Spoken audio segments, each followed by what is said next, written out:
Thank you. I appreciate my colleague's words and his work with Senator Shaheen on a very important energy bill. And I know that the presiding officer, and if I could add, whose mother is in the gallery, we'll get to hear him in a few minutes. I guess I'm not allowed to add that, Mr. President. I apologize for that. I'm seeing a head shake. I apologize, Mr. President. I've been here long enough, I should know that. I rise, Mr. President, to speak today how our nation's efforts to combat tobacco products, the #1 preventable cause of death, how our nation's efforts are being threatened by a pending trade deal. Next week, the Obama administration will continue negotiations on the Trans-Pacific Partnership. It's called TPP. The TPP is a proposed trade agreement that currently includes the United States and about a dozen other countries. It would create a free trade zone among the member countries. Sounds good. Maybe it creates jobs, although trade agreements in the past have always been overpromised. There are real opportunities for workers and businesses in this trade deal if done right. But like any agreement of this size, there are lots of challenges, lots of issues that will require close examination by Congress and the American people.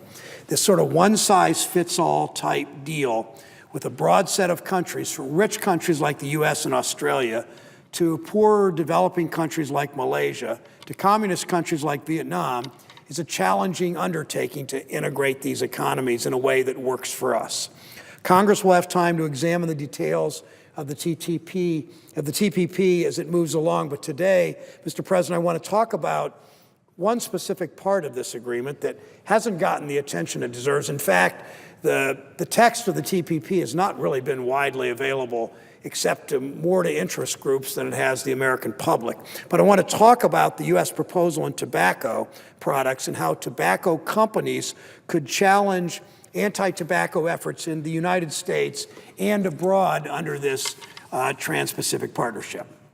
We know big tobacco will stop at nothing to replace the thousands of customers they lose each year to lung disease. I remember, Mr. President, many years ago, and I'll talk a little more about this committee later, but we did a number of tobacco hearings when I was in the House of Representatives. And one of the things that was clear is that we talked about in those days, I believe the number 350,000, 400,000 Americans died from tobacco use every year. And the tobacco executives, when they came and talked to us, it was really clear of one thing. They understood 350,000 of their customers were dying every year, so they had to find 350,000 new customers every year. And where did they go? They didn't go to people of the age of the presiding officer or me or members of the Senate. They went to people the age of the pages sitting on the steps next to the chair of the presiding officer. They went after 14-year-olds and 15-year-olds and 16-year-olds because that's how they were going to replenish their customer base. Any business has a business plan to attract new customers, but when your business actually kills people, as tobacco does, 350 to 400,000 a year, it's something like the estimates now are slightly in excess of that. That business has got to figure out creative, in this case, immoral ways of getting young people to start smoking cigarettes. The 440,000 Americans that die from tobacco-related illnesses, making it the leading cause of preventable death in this country, it now includes 50,000 deaths, something we weren't so sure of 20 years ago, 50,000 deaths attributable to secondhand smoke. In Ohio each year, 18,000 people die from smoking, 2,100 adults die from exposure to secondhand smoke. Smoking kills more Ohioans than alcohol, AIDS, car crashes, illegal drugs, murders, and suicides combined. 20% of deaths in Ohio are attributable to smoking. Each year, 17,000 Ohioans start smoking. By the time they leave high school, many are addicted. 90% of adult smokers started before their 18th birthday. Of course they did. Not very many people start smoking when they're 25 or 30 or 40. Tragically, 293,000 Ohio children under the age of 18 alive today will ultimately die prematurely because of their smoking addiction. With the rise in electronic cigarette use among American teens, it's not a stretch that deaths of young people who use tobacco products may in fact increase. Just last week, the Centers for Disease Control and Prevention reported that the percentage of middle and high school Americans that use e-cigarettes doubled from 2011 to 2012, from 4% to 10%. I have no doubt that we'll find these devices to have their own negative health effects and that they'll serve as gateway devices to conventional tobacco products. You got to figure that's the hope of the tobacco companies. We know that tobacco-related deaths represent the #1 preventable cause of death in the world. Thankfully, we're making progress. President Obama signed into law the Family Smoking Prevention and Tobacco Control Act 4 years ago, which empowers the FDA to regulate the manufacturing and the sale of tobacco products. Family Smoking Prevention and Tobacco Control Act will finally take action to curb tobacco use and increase regulation of these deadly products. This law, though, don't forget, was decades in the making.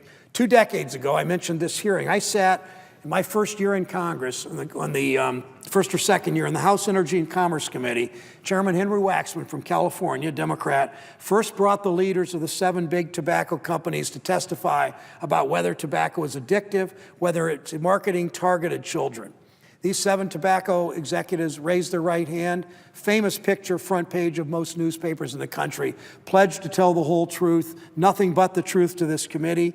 Then they lied. Under oath, they said nicotine is not addictive. They knew nicotine was addictive. Their own tests showed nicotine was addictive, but they lied to the American people. Their testimony strained the imagination. By enacting stronger regulations of the tobacco industry, we help decrease the rates of respiratory and cardiovascular disease and cancer. We reduce the risks associated with tobacco use. For example, smoking rates in the U.S. are down from 25% of the population in 1990 to 19% today, from 25% to 19%. That is a huge public health victory. Not good enough, but a huge public health victory. Other countries with strong anti-tobacco laws, England, Canada, Australia, are seeing similar successes. Currently, of the world's 1.3 billion smokers, 80% live in low or middle-income countries. It's proven that anti-tobacco laws actually help curb this epidemic. America has a moral imperative to stand for global public health. Besides the 1 million people in the world predicted to die 1 billion people in the world predicted by the World Health Organization to die this century from smoking, there are secondary costs, including agriculture, for food being diverted for tobacco fields and money spent by often malnourished people on tobacco rather than staples they need. It's no accident that tobacco's predatory marketing strategy involve appealing to citizens who can least afford to waste tight family funds on a preventable addiction to tobacco. In Ohio, healthcare costs directly caused by smoking are more than $4 billion, $1.3 billion of that paid by Medicaid, by taxpayers. Our overburdened Medicaid program simply can't continue to bear the brunt of these costs. We're all affected by tobacco use. Consider this. In Ohio, the cost to taxpayers of government-related tobacco expenses add to a virtual tobacco tax on each Ohioan of about $600 per household. How does that work? People that smoke, they end up spending more time in the hospital. They end up with more diseases and illnesses that are expensive to treat. That comes out to about $600 per household, paying for those, whether you smoke or not, paying for that cost. We can't afford those costs in human life and to society if tobacco companies have the ability to challenge public health efforts under trade laws. We've made headway against this plague in America. Big tobacco has turned to trade deals. Big tobacco, amazingly enough, you wouldn't have predicted this 30 years ago, big tobacco typically has lost fights in the Congress. Big tobacco used to be like the NRA, they used to be like the Wall Street in that they rarely lost any big fight in the United States Congress. But they have in the last 20 years because increasing numbers of Americans have understood how big tobacco plays, how the way they lobby, the underhanded way they market, how they've marketed to children. We've stopped a lot of that. So what does big tobacco do? Now they've turned to trade deals as the most fertile avenues for defeating international public health efforts. Understand this, tobacco industry has deliberately made trade laws its new potent and legal weapon. Last year, the United States Trade Representative, and here's the key part of this, proposed a safe harbor provision that would have significantly limited efforts by big tobacco to challenge anti-tobacco efforts under trade rules created by the Trans-Pacific Partnership. They created this safe harbor provision. However, the right thing to do, the administration was standing up to big tobacco against the wishes and lobbying efforts of big tobacco. However, last month, the administration changed course, arguing that the United States can best balance the priorities of public health advocates in business by not excluding any one product, including tobacco, from rules of the trade agreement. So rather than giving tobacco the safe harbor, they said we're not going to do it for anybody, the safe harbor to protect public health. In my view, this desire to strike a balance on a public health issue like tobacco is questionable, particularly when there's clear evidence that tobacco causes cancer and heart disease and lung disease. And as we've said, tobacco use is the world's leading preventable cause of death. My concerns are shared by leading public health advocates, the American Cancer Society Cancer Action Network, the American Academy of Pediatrics, the Campaign for Tobacco-Free Kids, longtime anti-tobacco voices like the New York Mayor Michael Bloomberg. Some will say the current U.S. tobacco proposal recognizes the unique nature of tobacco products, but neither the current nor the original U.S. proposal would prevent the most serious threat posed to global public health, the tobacco industry's ever-growing use of something called investor-state disputes or country-to-country dispute cases arising over tobacco product measures. In other words, since NAFTA, and I was talking to the presiding officer, Senator from Delaware, about this a minute ago, since the North American Free Trade Agreements, companies have been empowered to be able to go to a trade court and challenge a public health law. So if there's a strong environmental law, as there was in Canada about additives in gasoline, a company that made those additives in Richmond, Virginia, sued the Canadian government saying that their public health law banning this substance in gasoline, their public health law it hurt their business and was therefore an unfair trade practice. That's an example of what investor-state lawsuits allows provisions in these trade agreements. We're afraid that tobacco companies would do the same thing. For example, Australia's Tobacco Plain Packaging Act of 2011 is already under challenge under both the Australia-Hong Kong bilateral investment treaty and a separate World Trade Organization dispute settlement proceeding. These cases are pending despite the fact that Australian courts, locally controlled laws, determine laws, locally controlled courts, all in Australia, that Australian courts already held in favor of the plain packaging law. So what we're allowing is when a company has a strong public health law, if we in the United States write a strong public health law on tobacco or on clean air, on safe drinking water, the courts of the United States said this is constitutional, it should stay in effect. What this trade agreement would do is allow companies in other countries to sue the United States government to undermine and weaken our public health laws. The similar cases launched against Uruguay over its proposed graphic warnings proposal on cigarette packages and advertisements have happened. So Uruguay has passed strong warning signs, warning labels on packages of cigarettes, but they have been challenged by tobacco companies in other countries. Why should a tobacco company be able to tell the people of Uruguay that their law shouldn't stand in a trade court? I mean, what is sovereignty all about? The bottom line is the tobacco industry will use every weapon in its arsenal. They did it in the House of Representatives. They did it in the Senate. They did it at HHS. They did it at the FDA. They've done it wherever they can. They'll use every weapon in its arsenal. Fortunately, unsuccessfully, recently, much more successfully 2 decades ago, they'll use every weapon in their arsenal to protect their packaging and advertising, which is seen by millions around the world each day. It's used to attract new customers, replacing those that inevitably they lose.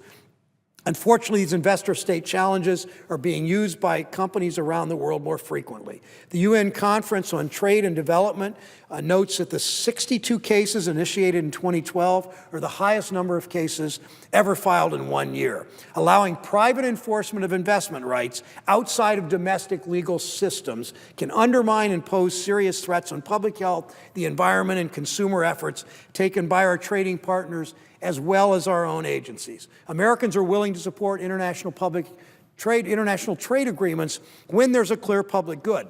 But public confidence in international institutions and agreements is quickly diminished when we so clearly elevate corporate interests ahead of public health, ahead of the environment, ahead of protection for workers, ahead of public safety. In the case of tobacco, of all things, such an upside-down approach will lead to greater public health risk, disease, and premature death. Americans don't expect our trade negotiations to result in a situation that makes tobacco regulation in the U.S. and around the world more vulnerable to challenges. I hope the Obama administration will put forward a new proposal, will give favorable consideration to proposals of other trade partners that reflect not only the American, but the global consensus on tobacco priorities as they relate to protecting public health and the common good. Let me close, Mr. President, with repeating something that I think is particularly important. I remember my first understanding of this in the mid-1990s when we were told 350 to 400,000 people die from tobacco use every year. And then we examined and listened to the tobacco companies, talked to, originally deny, then acknowledge their efforts to sell to children, to 12-year-olds, to 14-year-olds, to 16-year-olds with very, very sophisticated, high-powered marketing techniques, mailings, television and radio initially, but mailings in other ways, handing out cigarettes, billboards near playgrounds, billboards near high schools. So you think of that, when you fundamentally understand the way tobacco works, the way tobacco marketing works, is they lose 400,000 customers a year, and the tobacco companies have to find 400,000 new customers a year. They'll do anything to find those new customers. They'll aim at children. They'll aim at 16 and 17-year-olds. They'll aim at the poorest people in the world. If you're an Indian public health official, or you're a Chinese public health official, or you're a public health official in Bangladesh, you got lots of problems about cholera, about typhoid, about malaria, about AIDS, about tuberculosis. You probably don't have the efforts to fight back against big tobacco. We in this country have put a premium on public health efforts against big tobacco. In those countries, their efforts have to be against these terrible infectious diseases, of